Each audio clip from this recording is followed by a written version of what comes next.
Terima kasih kerana anda masih terus setia berada di dalam channel Elvino ESTV. Jangan lupa untuk tekan butang subscribe supaya anda tidak ketinggalan dengan perkongsian berita yang saya akan kongsikan di dalam channel ini. Untuk berita hari ini dipetik daripada Astro Hawani. SRC mangsa penipuan berskala besar yang didalangi Najib jelas peguam. Mahkamah Tinggi hari ini diberitahu bahawa SRC Internasional Sendirian Berhad bukan berfungsi sebagai kenderaan bagi memacu pembangunan ekonomi untuk rakyat Malaysia. Sebaliknya, menjadi mangsa penipuan berskala besar yang didalangi oleh Datuk Seri Najib Razak. Peguam utama SRC Internasional Sendirian Berhad, Datuk Lim Chee Wei, berkata Najib melakukan kesalahan ini melalui pelbagai jawatan awam yang dipegang beliau, iaitu sebagai Perdana Menteri, Menteri Kewangan dan Penasihat Emeritus SRC. Najib sendiri pernah berkata SRC Internasional ditubuhkan dengan tujuan sebagai tonggak pembangunan ekonomi jangka panjang Malaysia yang mampan untuk rakyat. Bagaimanapun, SRC menjadi kenderaan yang dimanipulasi oleh Najib untuk mendapatkan pinjaman RM4 bilion ringgit daripada kumpulan wang persaraan diperbadankan KWAP untuk memperkayakan dirinya sebanyak 120 juta US dollar, dan dalam proses itu telah menyebabkan kerugian kepada SRC serta pada akhirnya rakyat sebanyak 1.18 bilion US dollar.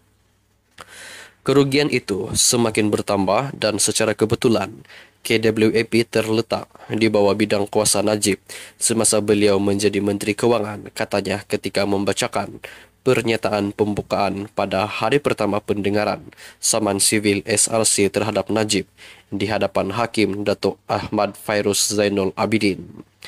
Turut dinamakan sebagai defendant dalam saman itu ialah bekas Ketua Pegawai Eksekutif SRC Internasional Nik Faisal Arif Kamil.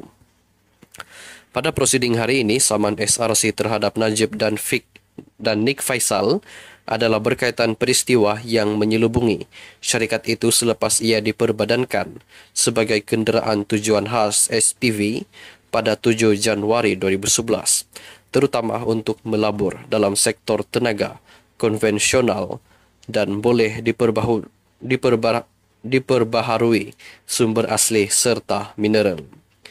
Lim juga berhujah pihaknya akan membuktikan bahawa Najib telah menyalahgunakan kuasanya sebagai pegawai awam untuk pengetahuan penuh mengenai jenayah itu dan bersikap acuh tak acuh terhadap had kuasa beliau.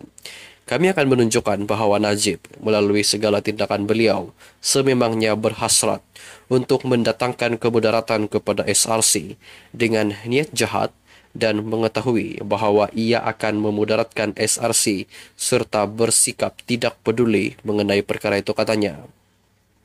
Beliau juga memaklumkan mahkamah bahawa Najib dalam kapasiti beliau sebagai Perdana Menteri yang merupakan pegawai awam boleh disaman dengan Todd Misfesens.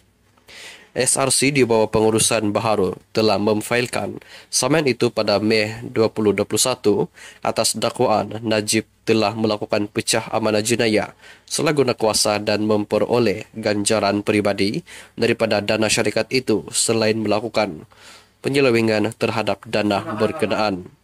Syarikat itu memohon ganti rugi ganti rugi teladan, ganti rugi tambahan, faedah, kos dan relief lain yang difikirkan sesuai oleh mahkamah. SRC juga menuntut deklarasi mahkamah bahawa Najib adalah bertanggungjawab bagi kerugian yang dialami oleh syarikat itu akibat pelanggaran tugas serta amanah beliau dan menuntut supaya beliau membayar balik kerugian yang dialami sebanyak RM42 juta ringgit. Najib yang kini menjalani hukuman di penjara Kajang sejak 20 Agustus 2022 selepas disabitkan bagi kesalahan menyeleweng Rm42 juta ringgit dana SRC Internasional. Beliau kemudian memfailkan petisyen untuk pengampunan diraja pada 2 September 2022. Susulan keputusan pengampunan itu, hukuman penjara Najib telah dikurangkan daripada 12 tahun kepada 6 tahun, manakala denda pula dikurangkan daripada Rm210 juta ringgit kepada Rm50 juta ringgit. Sekian saja perkongsian berita untuk hari ini. Jangan lupa untuk tekan butang subscribe. Bye-bye.